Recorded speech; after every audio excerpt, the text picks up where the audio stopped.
আরেকটা আছে কুমিল্লার মধ্যে, কোন নবী বলে বদুল্লাহ দিছে। আল্লাহ নবীর সম্পর্কে আপনারা বলেন, এই আমার দিকে তাকান, এই যে আমার একজন ভাই এখানে আছে দাড়ি পাকা, উনি ধরেন কি করে, আপনি রাগ হইেন না, এক্সাম্পল একবার নিচু শ্রেণীর মানুষ, ধরেন উনি জুতা সিলাই কি করে, কি চুলায় জুতা সিলাই, যে তাকে আমরা কি বলি, মুচি বলি। এখন আপনার ওনার নাম হলো আব্দুর রহিম, আপনি ওনাকে মুচি আসতেছে বললে খুশি হবে নাকি আব্দুর রহিম সাহেব আসতেছে বললে খুশি হবে? আপনি কত বড় বেয়াদব, এটা তার প্রফেশন, আপনি তাকে কর্মটা ভালো লাগে না বলে আপনি তাকে মুচি বলে সবসময় ডাকেন, আপনি আব্দুর রহিম বলে রাখতে পারেন না। ঠিক ওই ইংলিশ বক্তার অবস্থাটা তেমন হয়েছে। সে কমার্শিয়াল ডিজিটাল মোটিভেশনাল বক্তব্য দেয়, ইমোশনাল ব্ল্যাকমেইল করতে চায়। শোনেন, আজকে আমি আপনাদের ইতিহাস বলে যাই। ভাইজান কষ্ট হয়নি আপনার? আপনার আমার ইতিহাস শুনে যান। Allah of the first healer is the Lord of all, Rabbul Alamin. Muhammad Rasulullah sallallahu alaihi wasallam is the blessing for the world, rahmatan lil alamin. খেয়াল করছো বিষয়টা? রব্বুল আলামিন এবং রাহমাতাল লিল আলামিন আল্লাহর পাশেই আছে। কতটুকু মর্যাদা আমার নবী। তুমি কি ওই আয়াত পড়ো নাই, ওয়ারাফা'না লাকা যিকরাক? এই আমেরিকার গবেষক মাইকেল এইচ হার্ট, তিনি 100 জন প্রভাবশালীর তালিকা করেছেন। কতজন? তিনি বলেছেন the 100 ranking of the most influential person in the history. 100 জন প্রভাবশালীর তালিকা করে তিনি এই 100 জন প্রভাবশালীর তালিকায় ইনফ্লুয়েন্সিয়াল দ্বারা আপনার আমার প্রাণী নবীকে শ্রেষ্ঠ বলে আখ্যায়িত করেছেন, শ্রেষ্ঠ প্রভাবশালী বলেছেন। ডক্টর আহমদ পেয়ারা বাগদাদি পীর সাহেব কেবলা শাহপুর দরবার শরীফের বোস্টন ইউনিভার্সিটির লেকচারার ছিলেন। ওনার বক্তব্য of all the great religious personalities of all prophet Muhammad রাসূলুল্লাহ সাল্লাল্লাহু আলাইহি ওয়াসাল্লাম ওয়াজ দ্য মোস্ট সাকসেসফুল। আওয়াজ তুলে বলেন না সুবহানাল্লাহ। পৃথিবীর বুকে যত নবী রাসূল এসেছে, সকল নবী রাসূলের মধ্যে আপনার আমার প্রাণের নবী সবচেয়ে ইমামতি থেকে রাজনীতি থেকে প্রত্যেকটা জায়গায় শ্রেষ্ঠ সফল। জোরে বলেন না সুবহানাল্লাহ, আরো জোরে বলেন না সুবহানাল্লাহ। এই আপনাদের জীবনে আমি গাজী সুলাইমান না থাকলে সমস্যা নাই, কিন্তু আপনার জীবনে যদি আপনার নবী না থাকে আপনার উপায় নাই। আরো জোরে বলেন। খেয়াল করেন, নবীকে কোনোভাবেই অপমান করা যাবে না।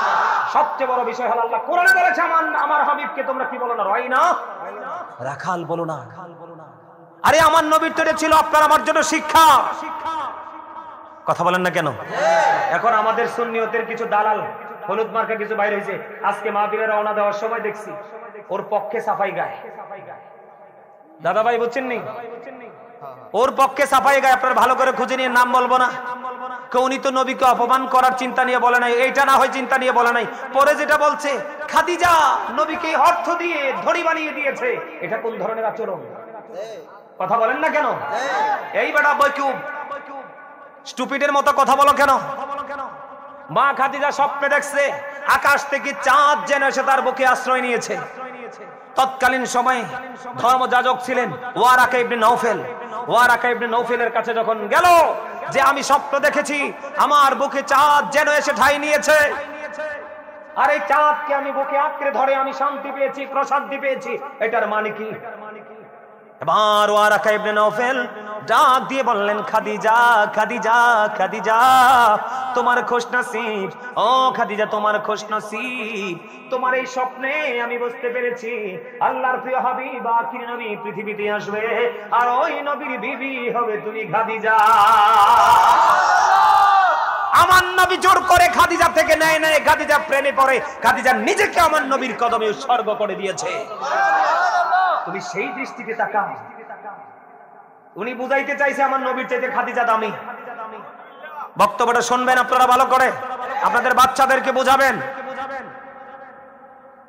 এমন ভাবে বক্তব্যটা দিয়েছে আমার শুনে বড় গায়ের পশমগুলো দাঁড়ায় গেছে, অসুস্থ এজন্য বক্তব্য দিতে পারে নাই।